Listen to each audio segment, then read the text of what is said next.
Danas širom svijeta živi više od 1,8 milijardi muslimana, a zemlje sa većinskim muslimanskim stanovništvom se prostiru od Maroka do Indonezije i čine oko 24% svjetske populacije. Ali sljedbenici islama, kao i sljedbenici gotovo svih drugih religija na svijetu, nisu jedinstveni i imaju ogranke koji tumače Kur'an i pitanja koja se odnose na političke događaje u historiji islama na drugačiji način. Dvije glavne denominacije islama su sunizam i šiizam, sa sunitima koji čine oko 85 do 90% muslimanskog stanovništva. U današnjem videu ćemo govoriti kako je došlo do podjela u muslimanskom svijetu, pojavi sunitskog i šiitskog islama i efektima koja je ta podjela imala na kalifat i šire. Našu priču moramo započeti sa Alijom ibn Ebi Talibom, jednom od najvažnijih ličnosti u historiji islama.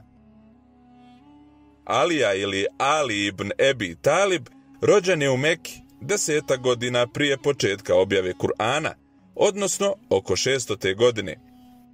Islam je prihvatio među prvima odmah nakon supruge poslanika Muhameda, Hatidže. Alija je bio i zet poslanika Muhameda jer je oženio jednu od njegovih kćerki, Fatimu, s kojom je imao 5 djece: Hasana, Huseina, Muhsina, Zejneb i Kulsum. Kada je 610. godine poslanik Muhamed proglasio svoje poslanstvo, Alija je bio jedan od prvih koji je priznao Muhameda kao poslanika. Poslanstvo, prihvatanje i pripovjedanje o islamu u početku nije bilo popularno među politeističkim stanovnicima Mekke i prvi muslimani su bili veoma potlačeni, vrijeđani i ismijavani. Počele su se širiti glasine o zavjeri protiv poslanika, prisiljavajući ga da sa većinom svojih sljedbenika napusti Meku i uputi se u Medinu 622. godine. Ovaj događaj je poznat kao hidžra, odnosno seoba ili preseljenje. Taj događaj u muslimanskom svijetu je toliko značajan da s tim danom počinje novi muslimanski, odnosno hidžretski kalendar. U početku ovih događaja Alija je ostao da vrati ljudima imovinu koju su povjerili poslaniku na čuvanje, ali vrlo brzo se je pridružio drugim muslimanima u Medini i 623. godine se oženio poslanikovom kćerkom Fatimom, postavši tako jedan od najpouzdanijih njegovih drugova. Bio je poznat u muslimanskoj zajednici po mudrosti i pravednosti. Zbog svojih vojnih podviga i hrabrosti na bojnom polju zaradio je nadimak Esed Allah, što znači Božji lav. Inače, ime Esed je bilo prvo koje mu je dala majka kada se rodio. Do 631. godine islamska zajednica, odnosno umet, je uspostavila kontrolu nad Mekom i velikim dijelovima arapskog poluostrva, te je postajala velika sila. Ali se je počelo raspravljati o tome ko će naslijediti poslanika Muhameda na mjestu muslimanskog vođe i predvodnika. I to je korijen i suština današnjih podjela u islamu.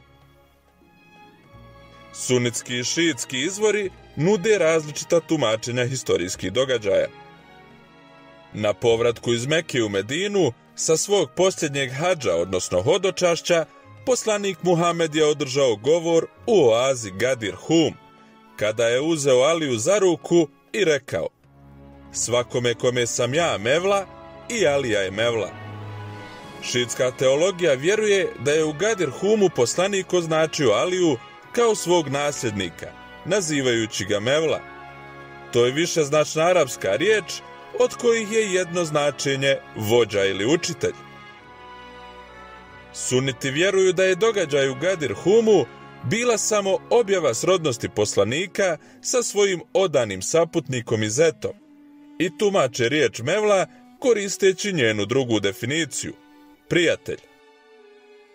Druga važna epizoda u nasljednom sporu između sunitskih i šiitskih teologija povezana je s takozvanom epizodom olovke i papira. Ovaj hadis se smatra vjerodostojnim jer ga i sunitski i šiitski teolozi prihvataju, ali različito tumači. Hadis u arapskom jeziku znači vijest ili govor uopće, a kao stručni izraz u muslimanskom svijetu ima posebno značenje, odnosno to je sve ono što je poslanik Muhammed rekao, uradio ili vidio da neko radi, pa svojom šutnjom to odobrio i dotičnog nije opomenuo. U hadis spadaju i one vijesti koje govore o poslanikovim svojstvima, to jest o tome kakav je on bio po svojim vanjskim i unutrašnjim osobinama. Prema navedenom hadisu, nekoliko dana prije svoje smrti, poslanik Muhammed je zamolio svoje drugove da mu donesu olovku i papir, kako bi mogao napisati izjavu ili oporuku koja bi spriječila umet da zaluta nakon njegove smrti. Jedan od poslanikovi najbližih drugova, Omer, je rekao: poslanik je teško bolestan, a mi imamo Allahovu knjigu i to nam je dovoljno. To je dovelo do glasnog spora u prostoriji u prisustvu poslanika, koji je bio nezadovoljan raspravom i pozvao sve da odu. Još uvijek nije jasno šta je poslanik htio napisati i da li se radilo samo o određenoj vrsti testa za prisutne. Šiti tvrde da je namjeravao odrediti Aliju za svog nasljednika, ali ne postoji način da se to utvrdi. Prema sunitima, poslanik nije eksplicitno odredio nasljednika i ostavio je islamskoj zajednici, odnosno umetu, da odluči. Postoje i drugi događaji na kojima suniti i šiti zasnivaju svoje tvrdnje u vezi sa sukcesijom, ali ukratko, nakon smrti poslanika Muhameda 632. godine, islamska zajednica nije imala konsenzus o novom vođi. Dok je Alija preuzeo organizaciju oko sahrane poslanika, u Medini je održan sastanak na kojem je odlučeno o nasljedniku. Alija i još dvojica istaknuti poslanikovi prijatelja, Ebu Bekr i Omer, nisu bili prisutni i vijećanje se odvijalo bez njih. U stvari, većina prisutnih su bili muslimani koji su živjeli u Medini, dok je bilo vrlo malo onih muslimana koji su išli na hidžru iz Mekke u Medinu. Ebu Bekr i Omer su požurili na sastanak i preuzeli odgovornost za proces u odsustvu Alije. Ebu Bekr je bio jedan od prvih koji su prigrlili islam, te je njegova kćerka Aisha bila poslanikova supruga. Bio je duboko poštovan od strane sunita, mnogo je doprinio islamu i nedvojbeno je bio jedan od glavnih kandidata za preuzimanje vodstva muslimanske zajednice. Omer je također bio blizak pratilac poslanika Muhameda, koji je ujedno bio i suprug njegove kćerke Hafse. U sunitskoj tradiciji poznat je kao pravedan, inteligentan i veoma mudar, te se isticao po revnosnoj zaštiti poslanika. Nakon burne rasprave, Omer je uspio uvjeriti prisutne da izaberu Ebu Bekra za halifu, odnosno vrhovnog poglavara muslimana i vođu umeta koji će naslijediti poslanika Muhameda. Ali je kasnije predočena činjenica sukcesije koju je on u početku odbio da prihvati, jer je odluka donesena bez njegovog znanja i prisustva. Alija je smatran glavnim kandidatom za nasljeđivanje poslanika. Omer se upustio u proces uvjeravanja ili prisiljavanja ashaba, odnosno poslanikovih prijatelja, da iskažu vjernost Ebu Bekru. On je lično došao u Alinu kuću da ga pokuša uvjeriti. Događaji koji su uslijedili bili su predmet mnogih sporova, jer suniti vjeruju da je Omer mogao mirnim putem uvjeriti Aliju da prizna Ebu Bekrov kalifat. Prema šiitskim vjerovanjima, Omer je prisilio Aliju da popusti, i to tako što je provalio u njegovu kuću, razvalivši vrata koja su slomila rebra Alinoj ženi Fatimi, što je na kraju dovelo do pobačaja njihovog djeteta. Također, prema šiitskim vjerovanjima, sam Alija je bio vezan konopcem kako bi ga prisilili na vjernost i odanost. Nemoguće je provjeriti šta se zaista dogodilo, ali na kraju je Alija prihvatio Ebu Bekra i njegovog nasljednika Omera kao halife i povukao se iz javnog života. Često je bio konsultovan oko državnih pitanja, ali je prihvatio izbor Omera za halifu. Čak mu je dao i jednu od svojih kćeri, Umu Kulsum, za ženu. Ovaj brak je također predmet nesuglasica između šita i sunita, jer šiti smatraju da do njega zapravo nikada nije ni došlo. Nakon Omerove smrti 644. godine, Alija je razmatran za tu poziciju, ali je na kraju drugi poslanikov pratilac, Osman, postao novi halifa. Alija je ponovo priznao novog halifu, ali je vrlo brzo raslo nezadovoljstvo u kalifatu.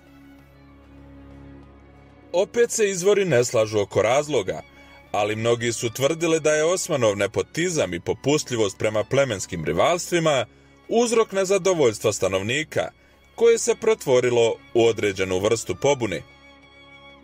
Pobunjenici su ponudili podršku Aliji kao alternativu Osmanu, ali je on to odbio i čak je poslao svoje sinove, Hasana i Huseina, da zaštite Osmanovu kuću. Uprkos svojoj zaštiti i osiguranju, Osmana su ubili pobunjenici iz Egipta 656. godine. Konačno je došao red na Aliju i on je postao četvrti i posljednji halifa iz pravednog, odnosno rašidunskog kalifata. Ali njegov izbor nije prošao glatko. On je postao halifa usred vrlo burnih vremena. Poslanikova supruga Aisha i Osmanovi rođaci iz plemena Emevija, uključujući guvernera Sirije Muaviju, zahtijevali su od Alije da kazni zavjerenike Osmanove smrti. S obzirom da su neki od njih bili njegove pristalice, novi halifa je to odbacio i ubrzo je počeo prvi građanski rat u islamskom kalifatu, nazvan fitna, odnosno razdor ili nemir. U decembru 656. godine Alijina vojska je porazila pobunjenike u bici kod Basre, ali je Muavija i dalje odbijao da prihvati Aliju kao novog halifu i oko njega se okupila anti-alijevska opozicija.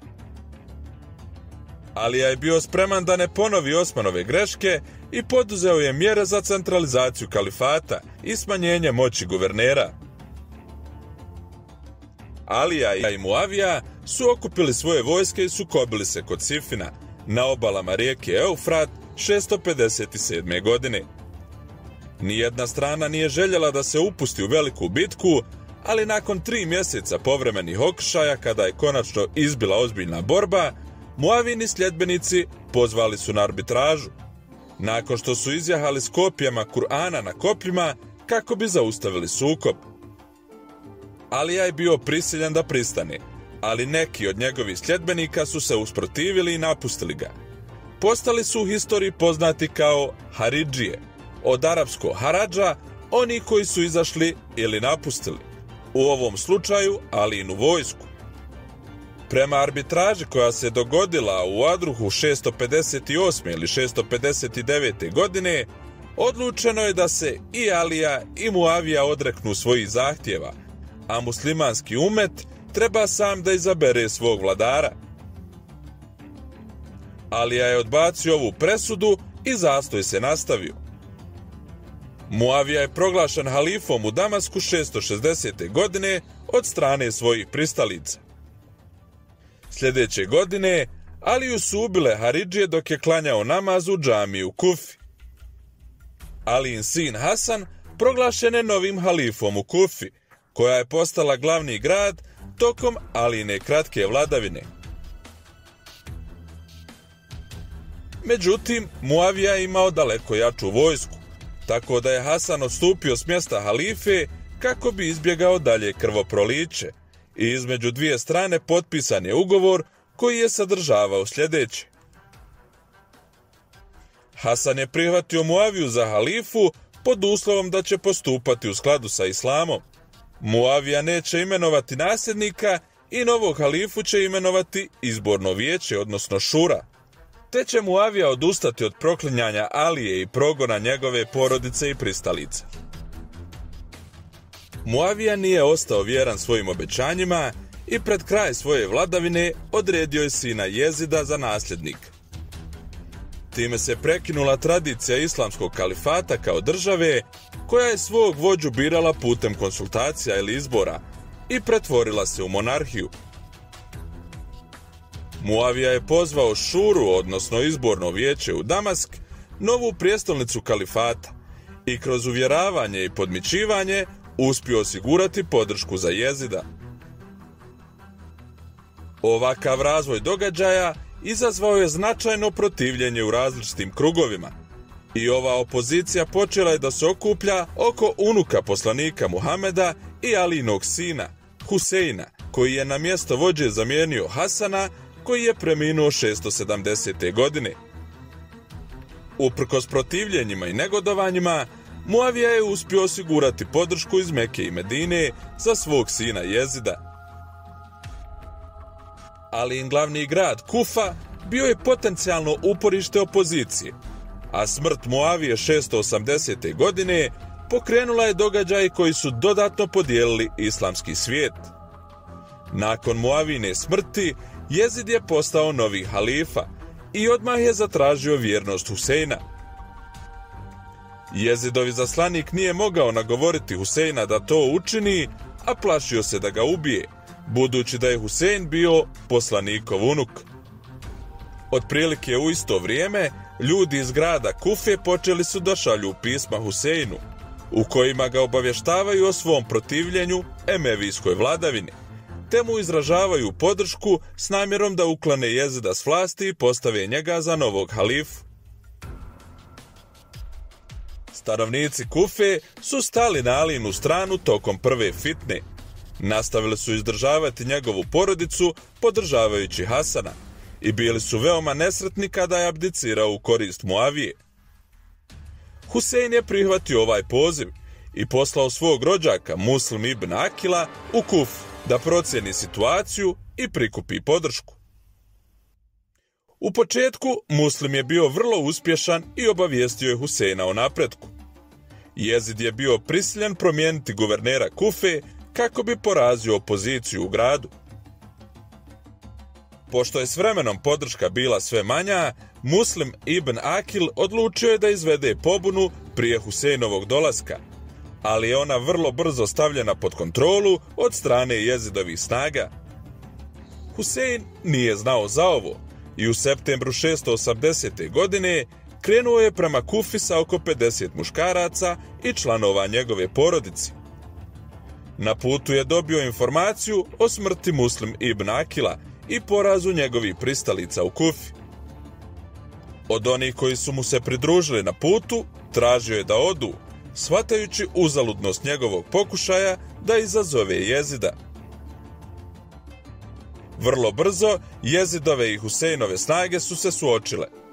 Izaslanik novog guvernera Kufe rekao je Huseinu da pođe s njim ili da se vrati i ide bilo gdje, osim u Medinu.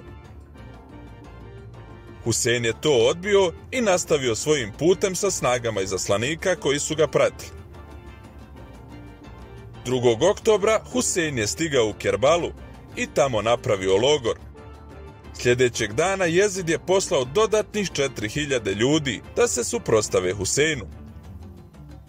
Vojska Emevija imala je naredbu da spriječi Huseinove ljude da priđu rijeci Eufrat, kako bi ih natjerala da popuste zbog nedostatka vode. Ali 3 dana kasnije Huseinova grupa ljudi je došla do vode, što je dovelo do novog zastoja. Više od nedjelju dana Jezidovi zvaničnici su pokušavali da ubijede Huseina da prihvati svoju sudbinu i iskaže vjernost Jezidu, jer su shvatili posljedice napada na poslanikovog unuka. Na kraju Husein je odbio Jezidove ponude i 10. oktobra 680. godine emevijska vojska se približila Huseinovom logoru, te su obje strane zauzele borbene položaje. Huseinovi drugovi i članovi porodice su se hrabro borili, ali snage su bile krajnje neujednačene. On i njegovi ljudi su masakrirani.